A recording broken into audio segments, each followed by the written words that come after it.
اپنے فیملی ماں باپ کے ساتھ تو بہت ساری چیزوں میں وہ درگزر کر جاتے ہیں، اپنے وہ حق چھوڑ کے ہمیں فیسیلیٹیٹ کرتے رہتے ہیں. ماں باپ کما کما کے کھلاتے ہیں، پلاتے ہیں، بڑا کرتے ہیں، شادیوں تک میں کیا کچھ خرچ نہیں کرتے، خود نہیں کھاتے، خود اپنی خوشیاں پیچھے کر دیتے ہیں، خود تھکتے ہیں اور بچوں کو خوش رکھتے ہیں. لیکن یہ ساری پیمپرنگ شادی کے بعد تو نہیں ہوتی. اب جب ایک لڑکی شادی ہو کے سسرال میں آتی ہے تو وہ یہی ایکسپیکٹ کر رہی ہوتی ہے کہ اب یہاں بھی مجھے شہزادی بنا کر ہی رکھا جائے. لیکن عموماً ایسا نہیں ہوتا.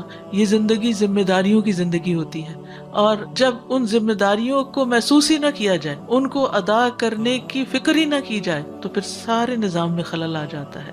اس میں پھر کبھی دین کا سہارا لیا جاتا ہے کہ عورت پہ گھر کے کام کی ذمہ داری نہیں، عورت پہ ساس سسر کی ذمہ داری نہیں، عورت پہ یہ بھی نہیں، عورت پہ وہ بھی نہیں. تو نتیجہ کیا ہے کہ جب وہ صرف حقوق لینے کی باتیں کرتی ہے اور حق دیتی نہیں ہے، عدل سے ہٹ جاتی ہے، تو پھر وہ زندگی خوشگوار ہو ہی نہیں سکتی.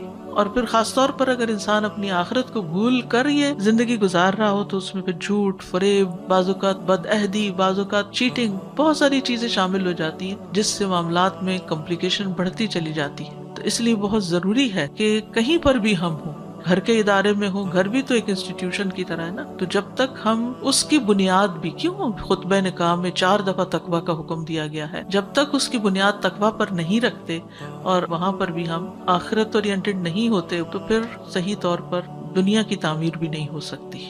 اور جب دنیا کی تعمیر صحیح نہیں کرتے، ہم یہاں فساد سے بھرا ہوا ہے گھر کو، اور جہاں کام کرتے ہیں اس جگہ کو بھی جہنم بنایا ہوا ہے، تو پھر آپ دیکھیے کہ اپنے لیے جنت کی تمنا کیسے رکھ سکتے ہیں. یعنی جب دوسروں کی زندگی ہم جہنم بناتے ہیں، دوسروں کا جینا حرام کرتے ہیں، دوسروں کو لیٹ ڈاؤن کرتے ہیں، دوسروں کو ذلیل کرتے ہیں، تو اللہ ہمیں عزت کہاں سے دے گا؟ سوچنے کی بات ہے.